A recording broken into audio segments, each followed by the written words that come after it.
Chapter 11 Julian X.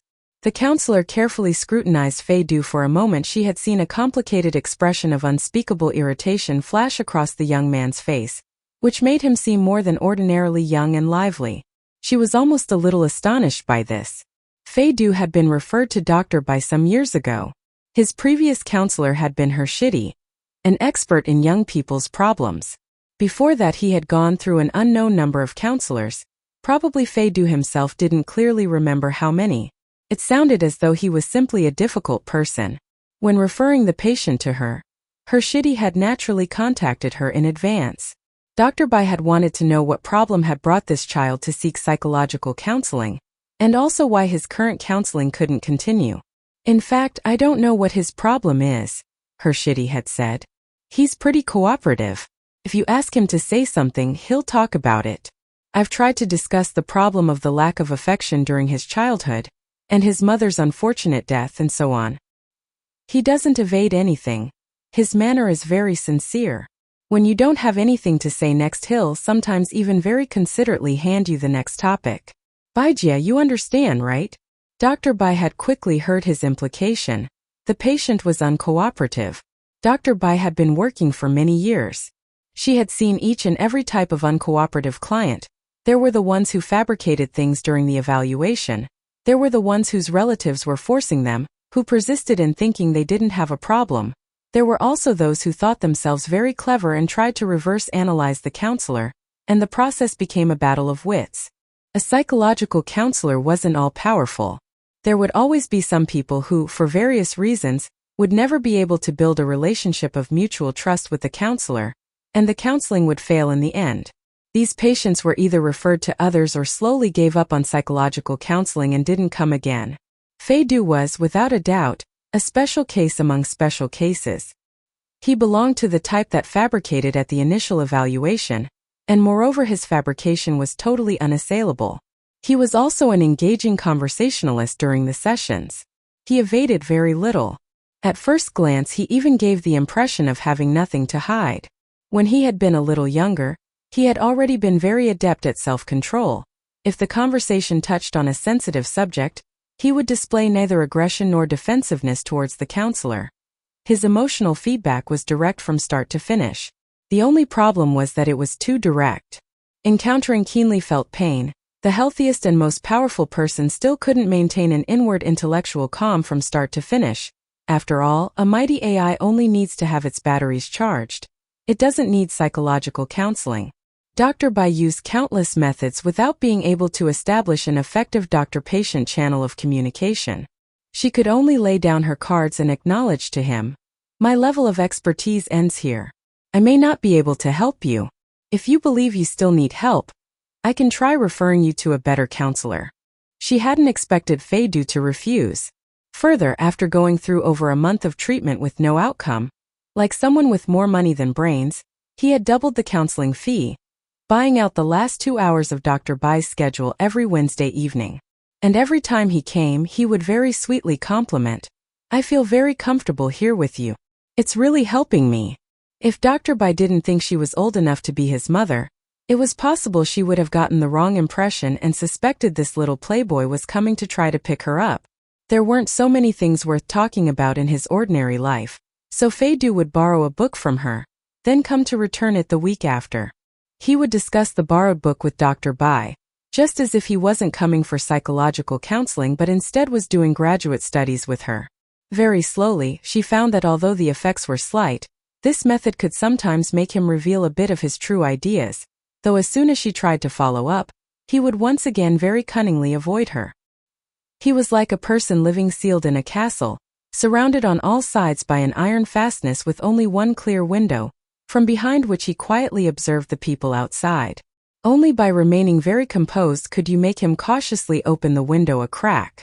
Dr. Bai cautiously examined ZhouDu, then asked him, "A friend?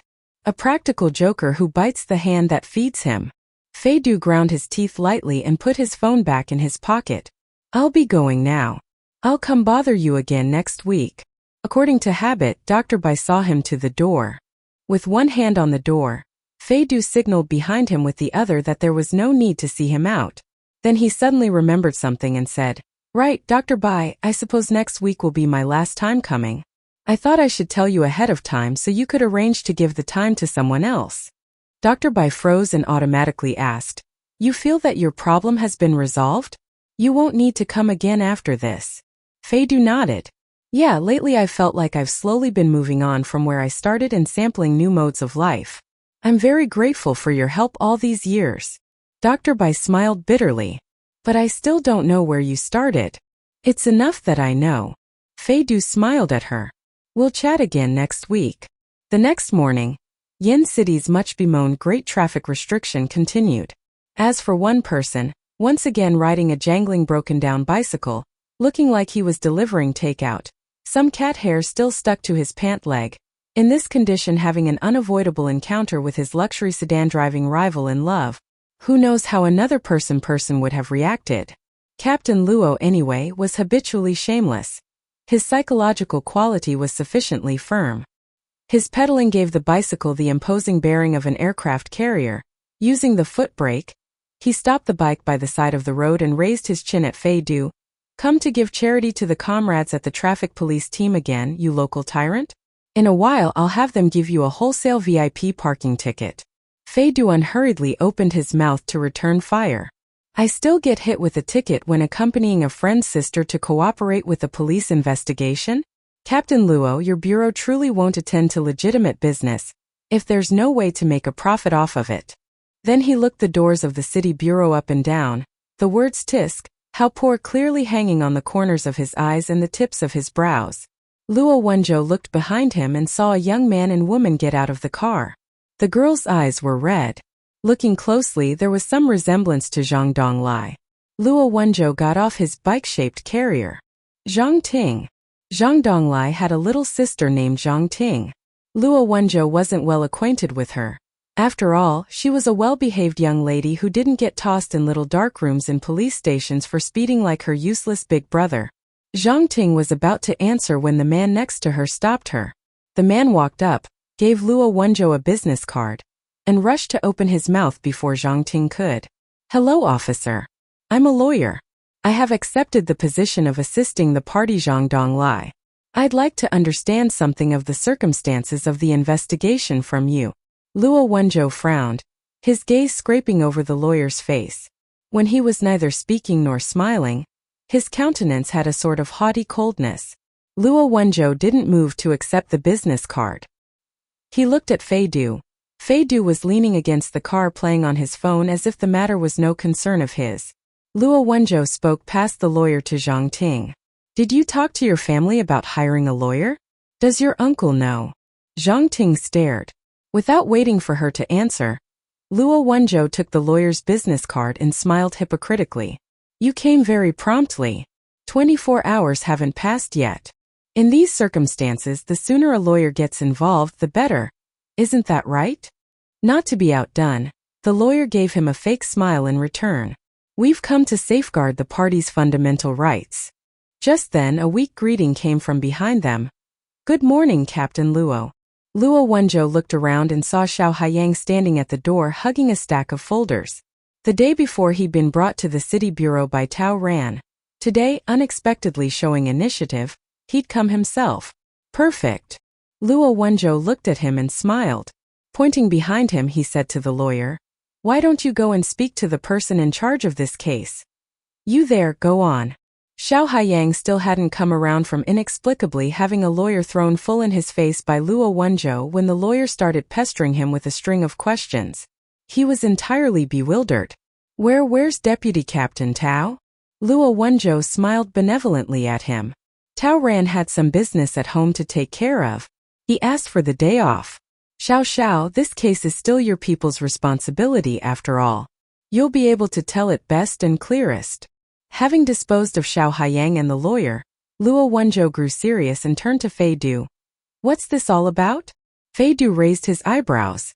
I don't know. I'm just a driver who hasn't reached the legal age to marry. Come to drop them off on my way. Luo Wenzhou rolled his eyes at him, his gaze sweeping over to the stunned Zhang Ting.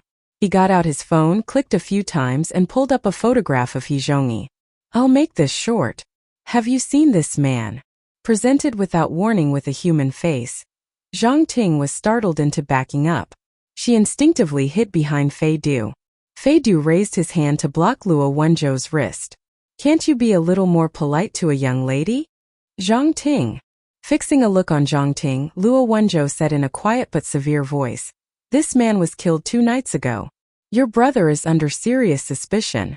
This is a homicide inquiry. Every sentence of your testimony is essential. What are you doing hiding behind someone who has nothing to do with this? Zhang Ting trembled and clutched Fei Du's sleeve. It's all right. Bending slightly, Fei Du spoke next to her ear. Ting Ting, tell the truth. Captain Luo thinks the same as I do. We both believe your brother can't be involved in this. Perhaps taking some comfort from him. Zhang Ting hesitated a moment, then took the phone from Luo Wenzhou's hand. For a long time she couldn't calm down and nearly bit her thumbnail down to the quick. Then she nodded irresolutely. The photograph doesn't look very like him, but I think I did see him. I have an internship at the Economic and Trade Center. One day I went downstairs to buy bubble tea and ran into a weird person. She pointed at the photograph on Luo Wenzhou's phone. It was this person. He stopped me and asked whether I knew someone called Feng Nianzhi.